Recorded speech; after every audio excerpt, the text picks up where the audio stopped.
Now the first carry for Le'Veon Bell. And he'll get this one up to the 26. Just a yard on the first down carry, so it's 2nd and 9. Partner, you know I love to point out when teams break tendency and do something a little bit different from the norm. But when you run the ball in the first play of the drive, that's not a tendency breaker at all. That's just trying to establish yourself as you move forward. They'll drop to throw. A screen to Bell. Oh, what a move. And he'll get it up to the 33-yard line. They get 7 there on the screen. It'll set up a 3rd down. For a second there, I thought that might break big. Screen pass. Looked like it was coming together. Looked like there was an opening. Still, ended up with a solid game. An early test. 2 plays in. This is 3rd and 2. And he'll give it here to his running back. And he's able to get the first before he's taken down at the 36. Only 3 there on the pickup, but that's enough to move the chains. Now that's the way to do it. Hand it to someone with vision and good footwork, and add in a little bit of power, and you find a way to pick up first downs. And this is caught.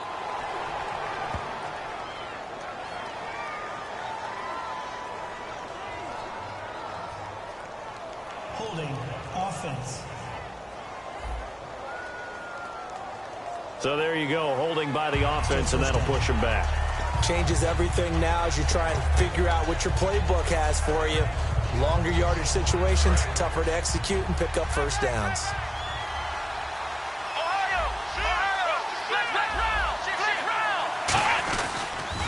Now they'll run it on the toss. And he will lose yardage and be backed up to the 24.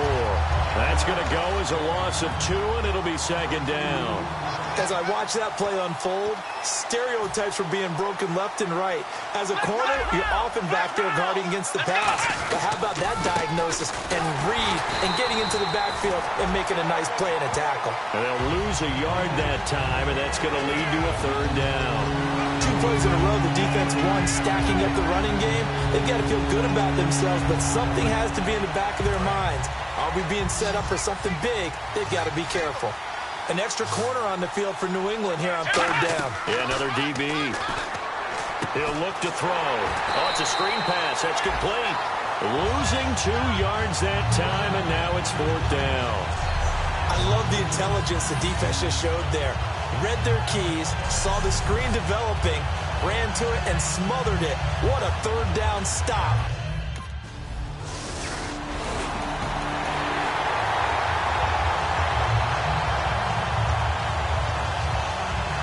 The Steelers offense now, they head back onto the field. And on the last go-around, they really couldn't get anything going. They had to punt from deep inside their own territory, which means you're going to lose the field position battle as a general rule. What they're looking for now is a little more consistency, move the ball at least a few times on offense, get a couple of first downs, and hopefully flip the field. Yeah, just something to build off of. That's what they're looking for here. Now it appears we have a Steeler here slow to get up. We'll get a report when we return to Foxborough.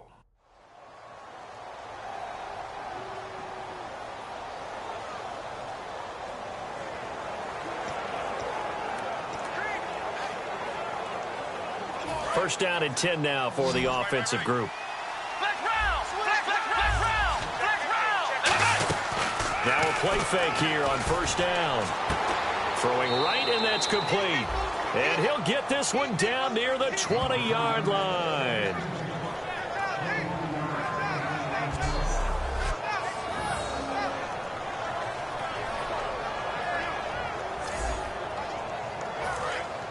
Looking to jam the receivers at the line here. Press coverage look defensively. They go play action here on first down. He's going to take a shot for the end zone. So they took a shot on first down but couldn't connect. Tremendous field position there and a perfect time to do exactly what they did. Take a shot at the end zone. And they went for the big play, just unable to complete it. Pressure applied, and he's going to be taken down. They sack him back at the 33-yard line. And I know it seems like we say this a lot in broadcast booths, but a quarterback can hold on to the football too long in these situations. I think he did right there. Oh, I agree with you totally. Sometimes you have to understand situations. Get rid of the football, save some yardage, and make it less to gain for the next down. Instead, he was so hipped on ball security, he held on to it and took a big sack. He's going to look deep down the field. Got his man. It's caught for a Steelers touchdown. Martavis Bryant with touchdown number 20 on the year, and the Steelers have taken a first-quarter lead. When you give up a long touchdown drive, you're looking for a silver lining. In this case, it's the fact that your offense had a chance to rest, and now they can come out in the field charged up and ready to go.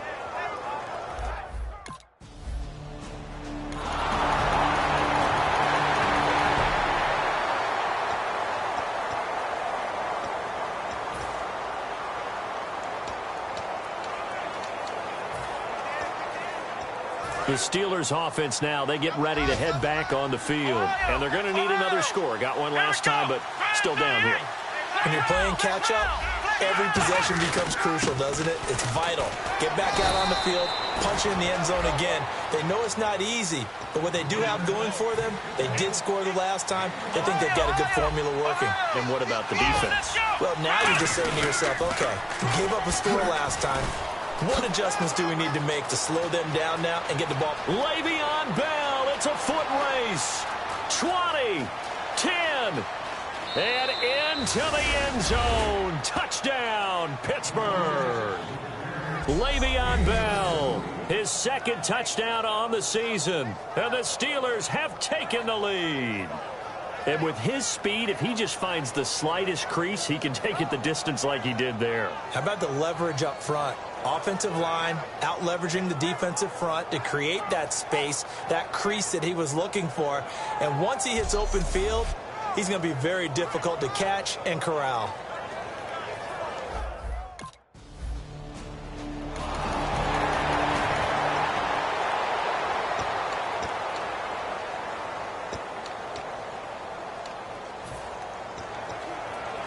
The Steelers offense now, they get ready to head back on the field. And they'll just simply be looking to build off the confidence of the last time out where they scored a touchdown. And confidence is powerful, isn't it? When you've scored once, you feel like you can go back out there and get it done again.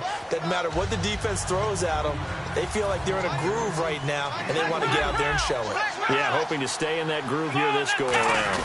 Handoff, the fullback, Bruce Miller. And he's going to be stopped up at about the 47-yard line. 3 yards is half of what they needed. Now can they get the other 3 here on third down? And that was a good collision right there. And I know this as a former defender. If you're playing linebacker, you're going through a checklist on every play on who you think's going to get the ball, where you think the ball's going to go. Rarely do you expect the fullback position to get it. And on that play he did. So you got to steel yourself at that point because the contact is going to be strong. Just a yard on the pickup there, and it'll bring up a 2nd and 9. When the 4-3 defense is functioning really well, you know who stays what we call clean and no one gets to him? The guy playing the middle linebacker position, the guy we call Mike. That means the defensive front is eating up all the blocks and just let him go to the football and make a play. And this one's going to go the wrong way. Losing yardage back at the 42. It's a loss of 4. Now third down. You have to give big-time credit to the cornerback on that play. Most of them like to just sit back and say, I'm playing pass. But he diagnosed that play so fast and got into the backfield for a loss of yardage. That's a monster play by a corner. As tight ends go, he might not provide the super flashy plays very often, but he's pretty reliable. Usually an excellent target and normally catches what's thrown to him, but he didn't on that play.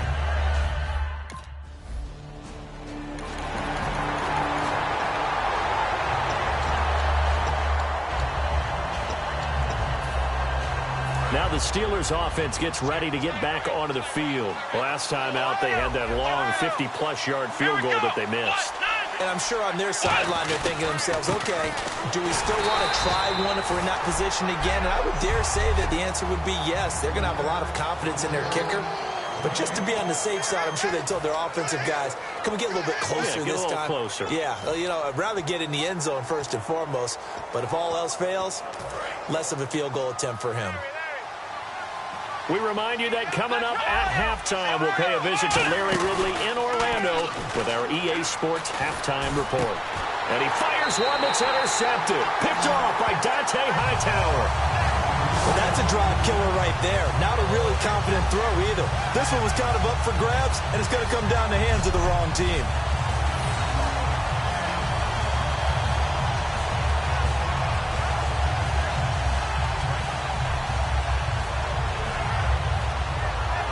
The Patriots offense now. They work their way back onto the field. And last time able to get 3. It's not what they wanted. They wanted 6, but they got at least something. They mustered something out of the drive. They'll take it. Just, I like the way you've described it. Not a...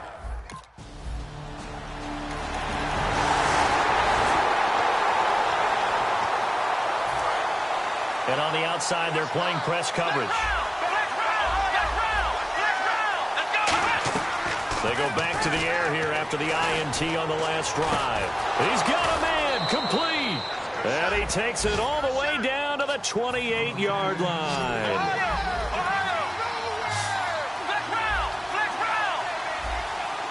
And quickly, they get to the line. Here's a play fake as they set up to throw. He's going to let it go deep for the end zone. And caught in the end zone. Touchdown, Steelers. Their dangerous wide receiver. His first touchdown on the year. And the Steelers are an extra point away from taking the lead. So a tiptoe catch back in the end zone, so tough to do, but he made it look pretty easy. Certainly did, and the back of the end zone is treated the same way as the sideline. You have to get your feet down in bounds for it to count as a catch.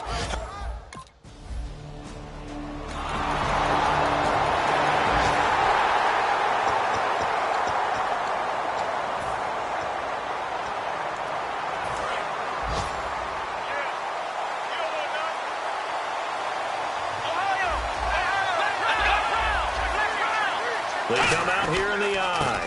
Now a first down carry by Bell. And he stopped immediately there. Now whistles come in. We're going to get a timeout here by the offense. So as they take it over, we step aside. And the offense behind the chains here a touch on 2nd and 11. They'll throw now on the final play. Out to his left. Now he's going to let it go deep left side. And this one is incomplete. So we've reached halftime in a wild first half. We'll take a minute to catch our breath as we'll send you down the coast to Orlando, where we check in with our friend Larry Ridley and the EA Sports Halftime Report. Larry? Thanks, Brandon. I'm Larry Ridley, and welcome to our EA Halftime Report.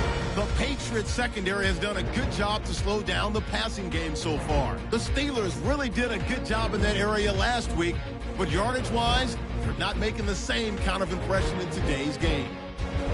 All right, let's take a look at some of the highlights from the first half. 3rd and long. The catch will be made deep down the field, and this will go as a touchdown. Now trailing by just 3. Now to early in the second quarter. Bell's going to look for a gap, and he'll win the sprint to the end zone. They're now on top by 4. Offense now with the shot after the pit. The pass will be completed into coverage, and it's going to end up going for a gain of 47. After the INT, offense comes out now. They'll look to the end zone here, and this great play will go for 6. Trailing now by 2. Second half.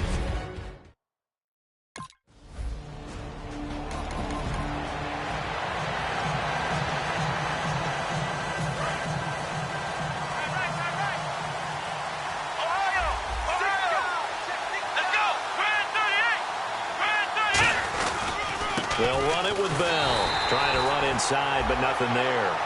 Call it no gain on the play, and it'll be 2nd down. And he got off the end there very quickly to make that play. Yeah, it was almost like the bullet train, wasn't it? I mean, just zoom. Quick, quick, quick. And what a terrific play, holding them to no gain. And he'll be tackled at about the 35. That 2nd down run, a big help. The 7 yards leaves him with just a 3rd and 3 now. That's why the guy with the headsets is down there. All right, they know what they're doing because they got stuffed on a running play on first down. And I think myself and probably the fans were saying throw the football in this situation. But he knew what he was doing, called another run, and now they've got 3rd and short. Watch left. Stop right here. Left round. They come out here in the eye. On 3rd and short, they'll try and pick it up through the air. Room here to run. And he brings this up to the 46. Good enough for the first. It's a 10-yard pickup, and it moves the chains. Now, that definitely hurts because the mindset is getting a 3-and-out there, and they don't get it done. They give up the scramble and a pickup for a first down.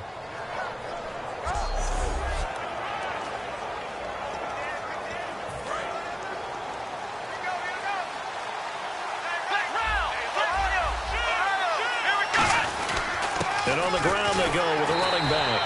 And the big boys up front, they're going to stop him right at the line. Let's give a lot of credit to the offensive line. They've been able to move the ball really well on the ground the entire game. And while that wasn't a huge one, that's okay. They'll take them in short, steady bursts. 2 yards on the carry there, and it's going to lead them to 3rd down. Well, praise has to go to the guys on the offensive line because they've had a very nice, productive day running the football. How about that poor defensive line? They've been knocked around the entire game, and while they slowed them down on that run, can they continue to do so? Because they haven't had much success throughout this ball game. So 3rd and 7 and an extra defensive back on the field here. And he's going to go down. They sack him back at the 42. Looks like the offense is going to take another shot here. They're going on 4th and 13. They're going to try and throw. A hit as he throws, and this is going to be incomplete. A surprising move to go for it, predictably, at least somewhat predictably. It doesn't pay off, and the Patriots take over, and they're going to have terrific field position.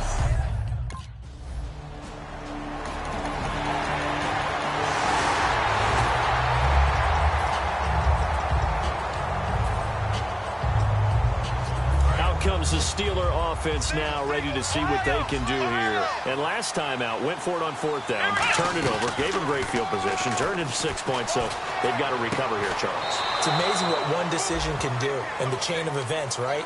The decision to go for it on 4th down. Caused all of that. It caused every bit of it, but it showed confidence. Hey, I've got confidence in you guys. Go pick it up for them. Didn't happen. Also showed confidence in the defense. They didn't pick up their end of the bargain, so now they've got to come back out and start over and rebuild that confidence.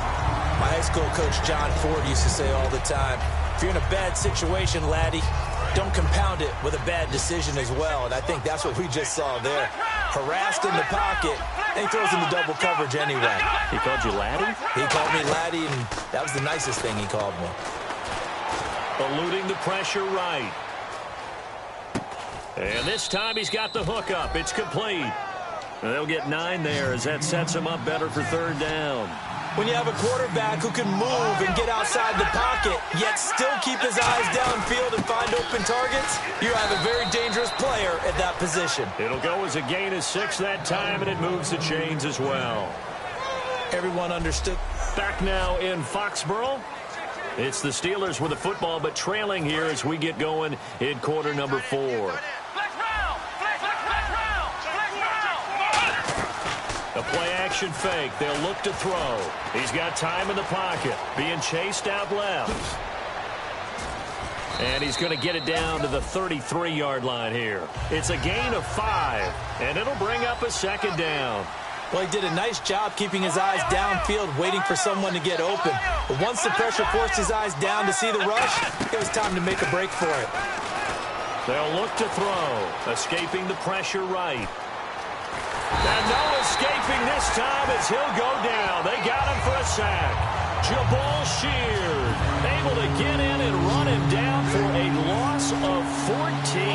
So 3rd and 20, defense in the nickel.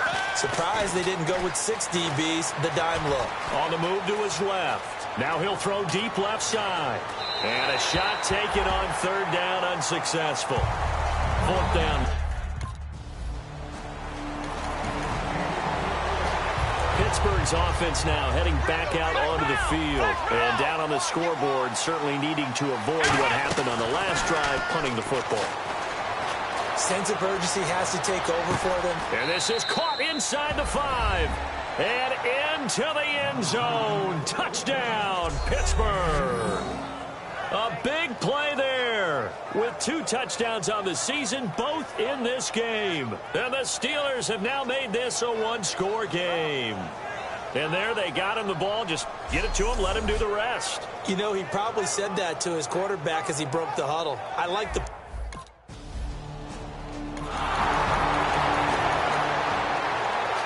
The Steelers offense now, they head back onto the field. And last time the formula was pretty simple. One play drive, long pass. Maybe they just want to do that again, right? And that's exactly how you want to draw things up. Whether it's on your grease board, right, in your playbook, one play drive is exactly what you want on offense. What they have to be careful of is not having a letdown. It was real easy last time. They can't expect that going forward. Yeah, we'll see if it's that easy here. On play action, they'll throw. Forced out to his left. And he'll get this up to the 30-yard line. Give him 11 yards that time and a new set of downs.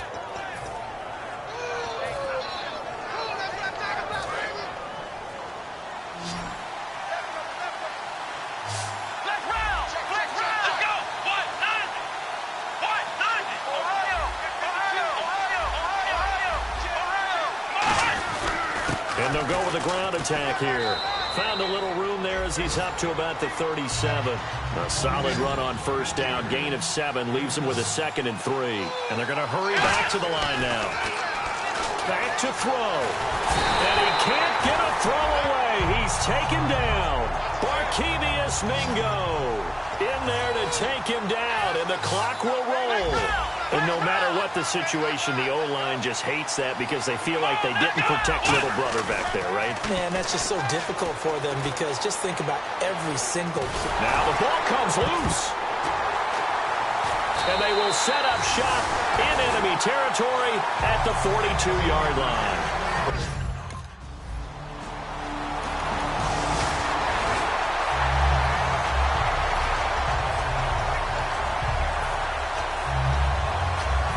The Steelers set to take the field. One possession game. Time very much a factor. How does the offense handle this situation? Well, in a lot of cases, they should be some... It's caught inside the 25. He takes it across for the touchdown, and they've taken the lead late in the final minute of the 4th. Wow. Wow. So many practices we watched over time where the offense works on scoring late in the game and finding a way to win, as we just saw there. Just saw it right there. Now can they preserve that advantage that they just got?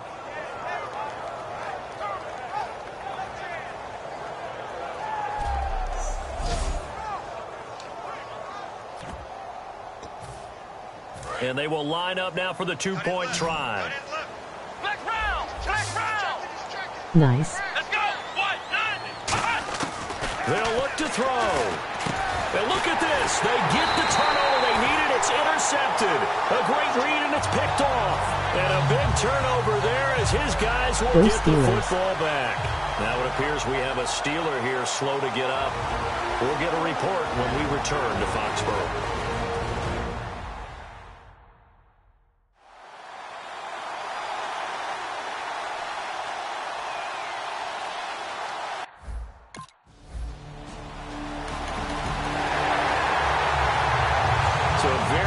Interesting final chapter to this proverbial book here in this one, because they were in field goal range, could have won it with a field goal, elect to go for the touchdown. I still don't know what they were doing. As great as this game was and as dramatic an ending as we had, the post-game press conference is going to be key, because they're going to be asking Coach, why not a field goal attempt there? You got an opportunity to win it right there with your guy, and instead you run another play. Yeah, we might need to stop by that press conference on our way out the back door here. Yeah, just slow down the plane for us, all right? We got to get an answer before we go. So for the Steelers, they remain as hot as anyone. 6-0 now through the first month and a half. And they'll get another road test next week as they head to Baltimore to take on the Ravens. Meanwhile, for New England, they drop below 500 to 2-3 with a loss. And they'll be back home next week for a date with the New York Jets. So that's a wrap for Charles Davis. I'm Brandon Gunn. And this has been a presentation of the NFL on EA Sports. For more, check us out at easports.com. And with that, we say so long from Fox.